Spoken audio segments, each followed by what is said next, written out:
As the world grew more mysterious, certain individuals discovered their innate abilities and awakened extraordinary powers. Among them was Shu, who possessed not only his own unique power but also a special ability that no one else possessed. The story began when Shu was just a baby, cradled lovingly by his mother, who seemed to be escaping from an unknown danger. While his mother sang soothingly, a mysterious woman named Lin appeared. Lin kindly invited Shu's mother inside her house, concerned for the baby's well-being. However, Shu's mother asked Lin to look after the child briefly while she went to get some medicine. Lin noticed a strange walnut-shaped mark on Shu's body, but when she looked back at Shu's mother, the mark inexplicably disappeared. Fast forward 18 years, during a lively festival, Shu and his adopted sister, Zioyu, were drawn to a fiery show. Unable to see the performers clearly, they moved to the front row. As Shu found himself in the path of a fiery display, time seemed to freeze for a moment.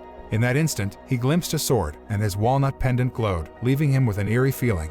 During the show, Shu noticed that the performers' acts were more than mere illusions. They possessed genuine, natural power. Inspired and curious, Shu and Zioyu decided to find the performer backstage to learn the secrets of this extraordinary ability. Their encounter took a dark turn when they stumbled upon the performer conversing with a group of individuals who put the performer to sleep with a single shot. Zioyu's frightened cry alerted the intruders, and Shu quickly made an excuse about being lost while looking for a restroom. Escaping the scene, they met a man named Jai Wai, who asked about their backstage experience, but they avoided his questions and hurried away. Later that day, they found Lady Lin outside their home, preparing medicine for Mr. Lee. After entering the house and watching unusual events on TV, Zioyu expressed her preference for instant noodles, which annoyed Shu, considering his culinary efforts. He had to go out and buy instant noodles, remembering their childhood adventures when Zioyu used to sneak out of the orphanage to be with him. Tragically, Shu had an accident while crossing the street and lay bleeding on the ground. In that dire moment, his pendant glowed, lifting him above the ground. The accident cracked the pendant, unleashing an incredible power that surged through him. Surprisingly, he felt no pain despite the impact of the truck. When he approached the truck driver for compensation, the driver, terrified, mistook him for a ghost and fled. Since then, Shu could see numbers floating above people's heads, reflecting their emotions toward him. Negative emotions increased the numbers, making Shu realize the awakening of his powers. He playfully compared himself to a demon king and even tried his luck with a power system lottery. Once, he won an apple that inexplicably brought relief, and another time, he obtained lyrics to a song that opened a whole new dimension, the Celestial Map. Throughout his journey, Shu could still communicate with Zioyu. However, he couldn't resist taking advantage of her annoyance to gain more points. His curiosity led him to a nearby fire, where he observed two individuals displaying superhuman jumps on a roof, making him quickly hide when he sensed their gaze upon him. As Shu gracefully descended the ladder, the men swiftly caught up with him, questioning his presence on the rooftop. With a nonchalant smile, Shu explained that he was merely fetching some dried radishes. Little did the men know that Shu was already one of the awakened ones, and so they left him undisturbed. Just a few moments later, as Shu entered the house, a sudden thud echoed through the air as a man tumbled down from the roof. It was none other than Liang, the performer from the fiery show. Shu's intuition hinted that Liang might be linked to the recent fire incident, explaining why the men were in pursuit. Mentioning Liang triggered a surge of negativity within him, and a mysterious number materialized above Liang's head. With this revelation, Shu cleverly capitalized on the situation, earning more points as he goaded Liang back to consciousness. Yet, to Shu's surprise, Liang's fiery powers seemed futile against him. Shu was impervious to the flames, time and time again. Faced with Shu's unwavering immunity, Liang quickly changed his tune and made a hasty retreat. Inside his room, Shu ventured into the power system to acquire a celestial fruit. Swallowing it, he returned to his celestial map, discovering newfound strength as he effortlessly lifted his bed. The following day, while selling eggs, Shu's classmates passed by, and one of them, named Lu, tried teasing him. However, Shu's quick wit turned the tables, leaving Lu annoyed in the end. Shu skillfully convinced Lu to purchase the remaining goods, using his VIP card as a clever ploy to avoid cash payment. Unexpectedly, their classmate, Qingxi, stepped in to lend money to Lu, and in that moment, Shu sensed that she, too, was awakened. Back in their room, Shu explored the varying levels of awakened individuals, only to be informed later that their classmate, Liqui, had awakened as well. As mysterious figures appeared at school to care for the awakened, Shu intended to follow them, but he encountered Xinxi, who seemed to be concealing her abilities from them. On the rooftop, chaos unfolded as the queen found herself in a perilous situation with her teacher, who Shu had a prior dispute with. Sensing an opportunity to assist, Shu intervened, capturing Liqui's attention. The next day, much discussion surrounded Liqui's return and the upcoming Dao Yuan class at their school. In the midst of these conversations, Lu suggested that Shu might be the only one impossible to awaken, owing to his lifestyle. Undeterred, Shu's sharp retorts earned him additional points. As the Dao Yuan class commenced, a new face, Zhang Shui, joined their ranks. Ling volunteered to switch seats, allowing Zhang to sit next to Shu. The class's instructor, Zi-Fi, introduced them to the sodium-potassium alloy used for blood testing. Zi-Fi revealed that it could also be used to forge their own weapons, and the alloy's color would determine their level when mixed with their blood. Discovering that he was a level F, the weakest in the class, Shu remained unfazed by his classmates' opinions. Back at home, the system unveiled a new item, stinky tofu. Trying his luck with the Wheel of Fortune, Shu won a piece of paper that mysteriously entered Zaihu's mind, leading him to suspect that she, too, might be awakened. Amidst the pungent aroma of the tofu in his inventory, Shu pondered the reverse nature of Zaihu's celestial map. Deciding to sell the tofu for profit, he set out the next day to peddle his goods. Witnessing Mr. Lee practicing swordsmanship, Shu declined the old man's offer to teach him. As he continued selling, people's negative reactions only served to increase Shu's score. Eventually, he managed to sell all the stinky tofu, earning money at school while amusing himself with teasing his classmates, an art he perfected daily to rack up even more points. One night, he purchased another celestial fruit and, upon consumption, surpassed the first nebula, obtaining a sword known as the Corpse Dog. The next day's training at the Daoyuan class involved individual training, with each student receiving spirit stones. Shu set out on a journey to improve his celestial map's abilities, but fate had other plans as it malfunctioned unexpectedly. Meanwhile, at school, Lu challenged Shu to an arm wrestling match using his strong right hand. Shu agreed and effortlessly defeated Lu, impressing everyone with his strength. Not stopping there, Lu dared to challenge Shu's left hand, only to be amazed once again by Shu's unwavering power. Behind his facade of gratitude, Shu cunningly fueled Lu's anger, all part of a hidden plan. As evening approached, Shu witnessed an intriguing sight from his window. A group of extraordinary beings, led by an EI, sought Mr. Lee to join their heavenly network in their mission for world peace. However, Mr. Lee firmly declined their invitation. Seeing an opportunity to learn from Mr. Lee's connection, Shu approached the wise man, expressing his desire for guidance. But Shu faced a dilemma, juggling his studies and teaching Zaihuyu. A clever solution emerged. If Mr. Lee taught Zaihuyu, Shu could focus on mastering swordsmanship.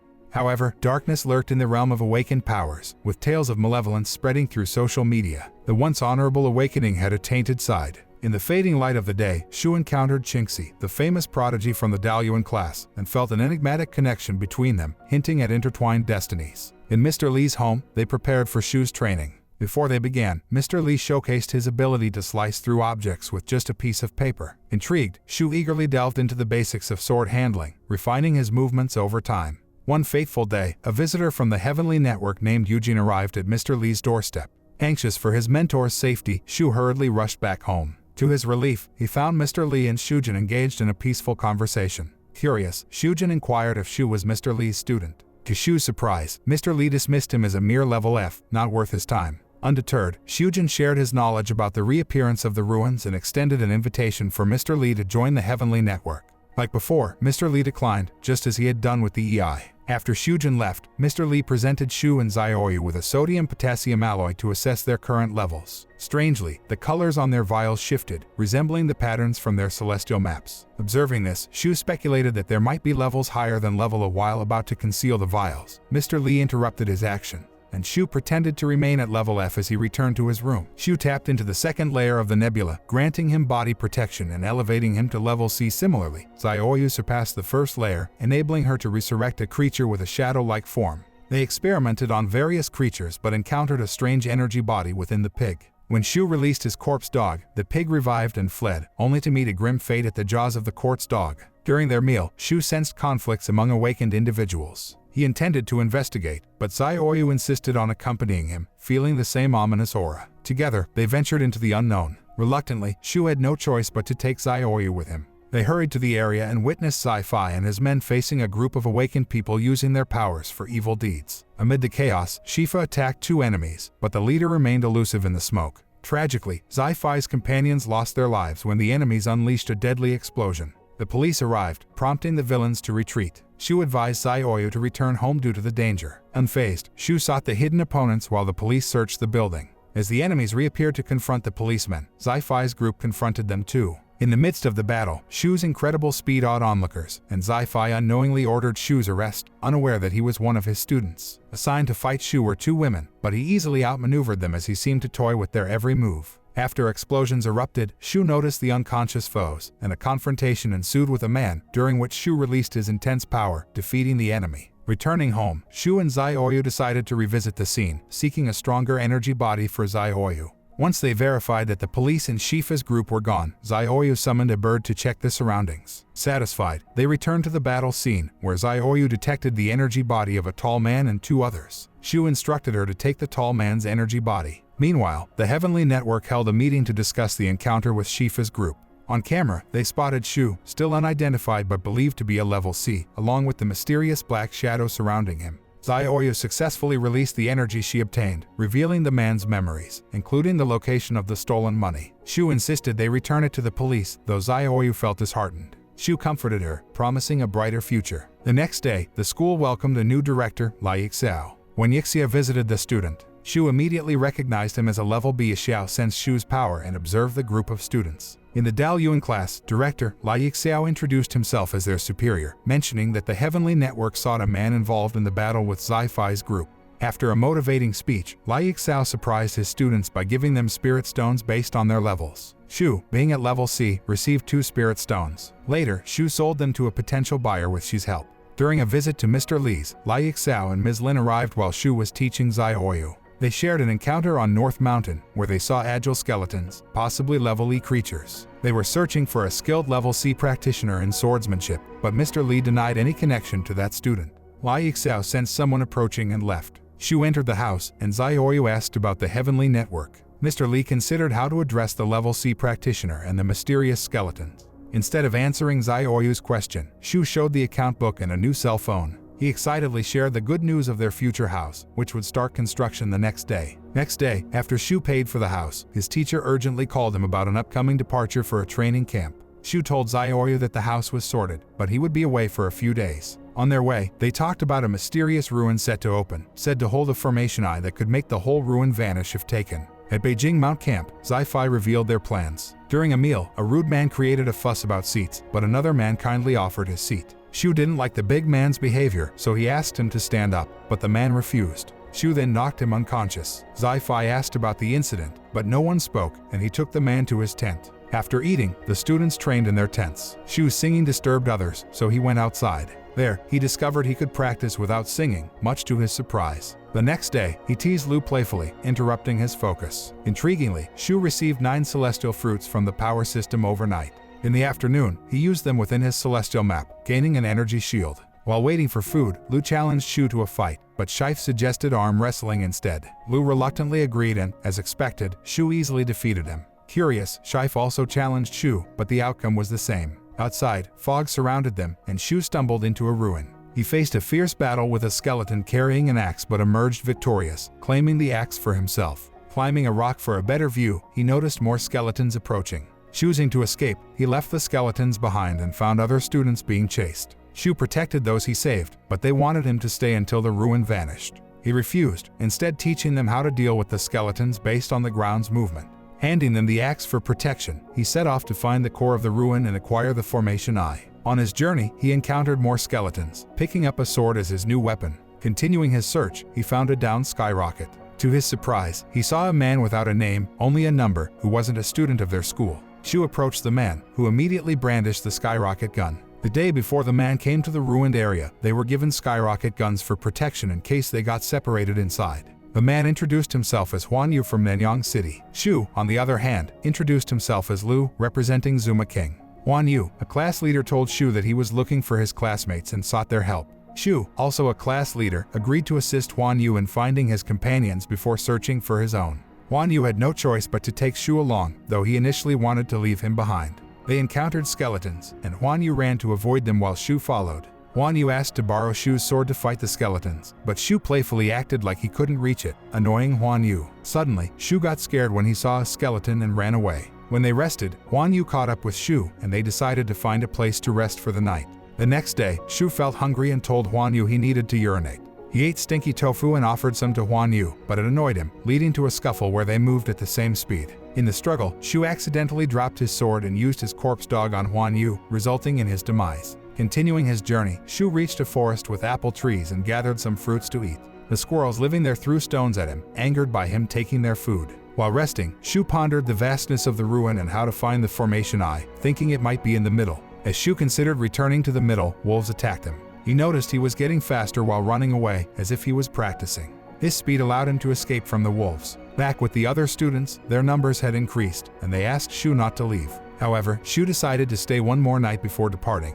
While eating an apple, other hungry students envied him. A man offered to share his food with Shu, but he declined and took back the axe he left for them. At dawn, he resumed his search for the formation eye. As Shu walked, he sensed something approaching, a skeleton knight. The skeleton attacked him with its spirit, but Shu managed to grab the spear and retreated when other skeleton knights arrived. They targeted him with arrows, but he hid behind rocks to avoid them. Since the skeleton knights couldn't hit Shu, they decided to leave. Shu picked up his sword and axe again. The members of the Heavenly Network, along with other students, witnessed the group of skeleton knights Shu had faced earlier. They planned to take out the leader of the group to create panic among the other skeletons. When they saw a skeleton holding a sword instead of a spear, they assumed it was the leader and aimed their guns at it.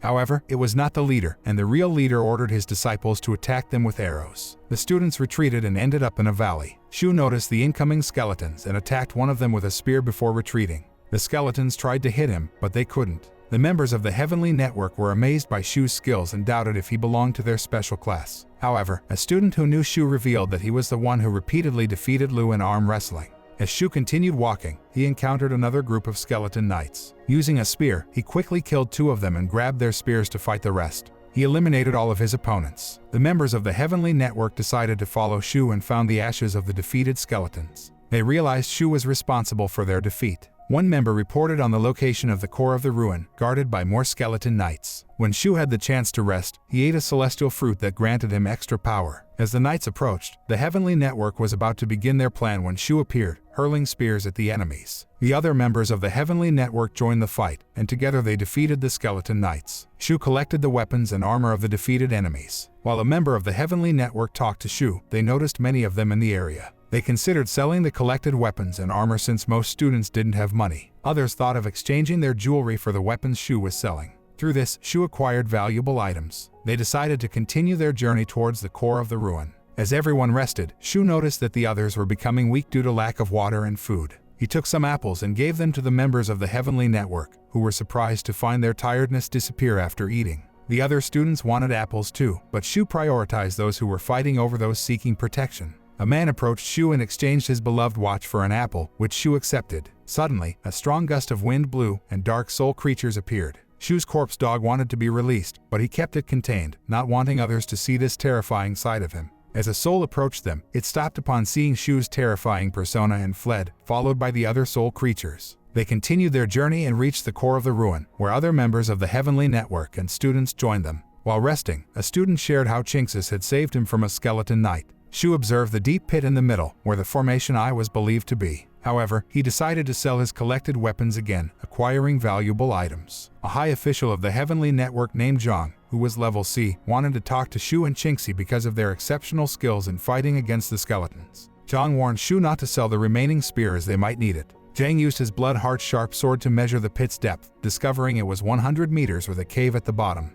While Shu was looking at the system, he noticed 9 spies among them, but he couldn't identify them. A Xiao arrived, carrying an apple tree, and recognized Shu immediately. An angry squirrel attacked Shu, but he shared apples with it, making the squirrel happy and like him. She also came and talked with Shu. A man approached Shu to buy a spear, but Shu declined as he suspected the man was one of the spies. During the rest, the spies took action and entered a hole on the ground. Shu stopped one of them from going in and made a deal, agreeing to share the formation eye evenly if they retrieved it together. The spy agreed but later tried to attack Shu, unable to hit him. When she suddenly accused the spy, Shu and Chinxi woke up those who were sleeping. Chinxi attacked the spy, causing him to fall. Shu knew they had spies and planned to let them face the dangers below before they followed. He instructed Zhang to gather their members and other capable students. Shu and Chinxi were chosen for the mission as they prepared to face the dangers in the pit. Once everyone was ready, a member of the Heavenly Network used their power to create a ladder for them to descend into the pit. At the bottom, they found the spies dead, positioned around Hyping. They continued walking and noticed a door that opened by itself as they entered, but then closed, releasing the dark souls that rushed to attack. Shu used his power on them, causing the souls to retreat whenever they saw him. They noticed Shu's power had a resemblance to Zai Oyu's. Skeletons started coming towards them, and Lai Yixao suspected the general's spear was the formation eye. As they attacked, Shu entered the first building and encountered Hyping's soul, which he defeated using his corpse dog. He continued to the last building, where awakened statues guarded the area. He managed to take their spears and went inside. Outside, the battle continued, and the skeleton general sensed something wrong and attacked Lai Yixao. Zai Fi managed to parry the attack and grab the spear. When she reached the last building, she found Shu missing. Inside, Shu found a letter and a golden object on a table. The skeleton general followed him inside, but Shu realized the spear wasn't the formation eye. Shu touched the golden thing, which entered his body, revealing it was the formation eye. As the skeleton general mentioned the mountain and river seal, time in the ruin stopped, and the formation eye absorbed the palace and guards, along with Lai Yixiao and others outside. They turned into black smoke, just like others left behind in the core of the ruin. The fog gradually disappeared, and those who entered the ruin were able to return to the real world. She looked for Shu but couldn't find him. The people noticed the fog dissipating and realized those who entered the ruins were returning. She also looked for Shu. Amidst the confusion, Shu stood with the formation eye in his possession. Their actions in the ruins earned them recognition and praise from the city. The students gathered in a line, ready to surrender the equipment they acquired from the ruins to the Heavenly Network. She arrived to report that they still hadn't seen Shu. As they waited, the students chatted about Shu's pranks during their time in the ruins. Soon, Shu arrived, radiating with the jewels he obtained from selling his weapons, leaving everyone in shock. It turned out that Zai-Fi had found him and instructed him to surrender the spears to their teacher. Shu complied and went home with Zai-Oyu, who was waiting for him on a tree. When they reached home, Mr. Li and Ms. Lin were also waiting. Shu expressed his gratitude for Mr. Li's teachings, which helped him greatly during his time in the ruins. He also thanked them for looking after Salu while he was away. Inside the house, Shu asked Zai-Oyu to release the level D energy body. He took out the pearls he obtained from the ruins, which were the energy body's food. When he fed it the black pearl, the energy body emitted an intense aura and laughed uncontrollably. Zai-Oyu fed apples to the squirrel, which had been in a rage, and named it Little Fear Su. In his room, Shu entered the dimension inside the formation eye. He realized this object's ability allowed him to observe the world and control the aura around him. He discovered spears he acquired in the palace and a big gate, but he couldn't open it completely. He resolved to become stronger to access the palace fully. Later, Zai-Oyu called Shu back from his exploration. Anna and Mr. Lin discussed the formation eye of the ruin and suspected it was taken by spies due to its ability to stir up the aura of the world. Mr. Lin had assigned someone to monitor the aura's flow and report any unusual activities. They also praised Shu and Shi for their significant contributions during the battles in the ruin. This brings an end to this anime episodes. If you enjoyed it, then don't forget to like, share and subscribe our channel, Ani Explainer.